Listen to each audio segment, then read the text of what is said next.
प्राणी खाद्य विभिन्न प्रकार पोषक तत्व रही है।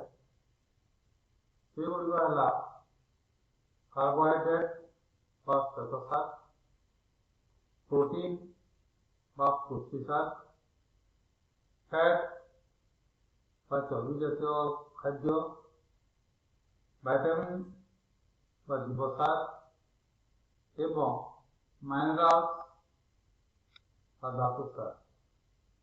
यह व्यतीत खाद्य अनेक प्रकार अणपोषक तत्व व आंटी न्यूट्रिशनल फैक्टर रही है, जहाँकि खाद्य पोषक तत्वर व्यवहार को रोकी है एवं विभिन्न प्रकार असुविधा सृष्टि हुई है।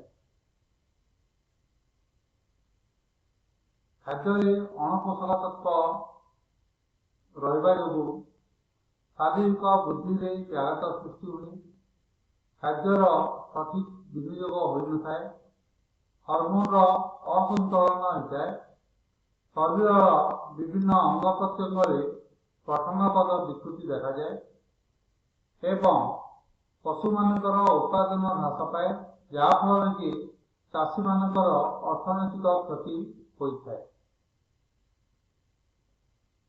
ट्रिप्सिन इनहिबिटर यह एक अणपोषक तत्व, यह सोयाबीन और सिंबर रही है।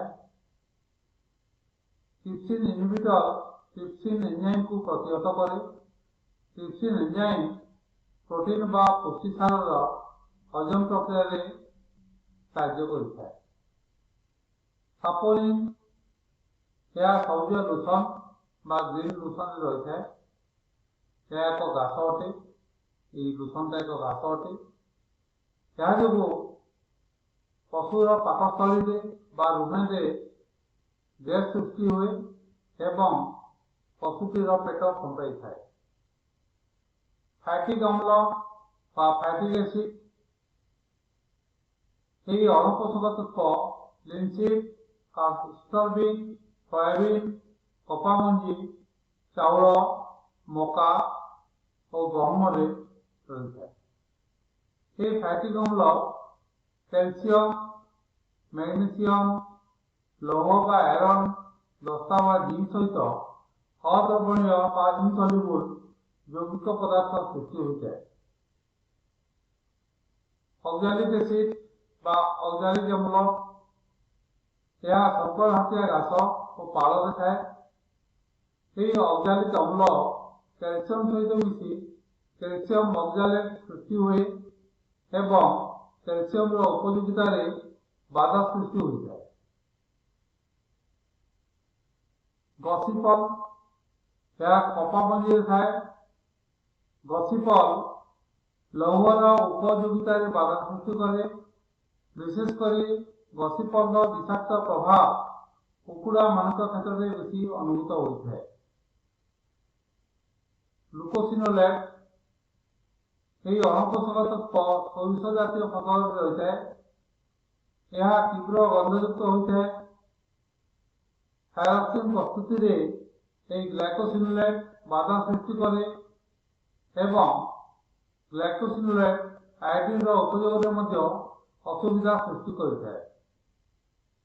माइमोसिन यह सुबाबुल नामक एक गछर पत्र थाए, जहाँकि पशु खाद्य भाव में व्यवहार होता है। यार प्रभाव रे चंदापण देखा जाए एवं प्रचुर लाभ बाहर, पशुर ओजन ह्रास हुए, क्षुधा ह्रास हुए एवं मृत्यु मुखर पड़ जाए। रेनसीड फैट व नष्ट हो चर्बी। ये रेनसीड फैट बायोटिन नामक एक विटामिन को निष्क्रिय कर देता है।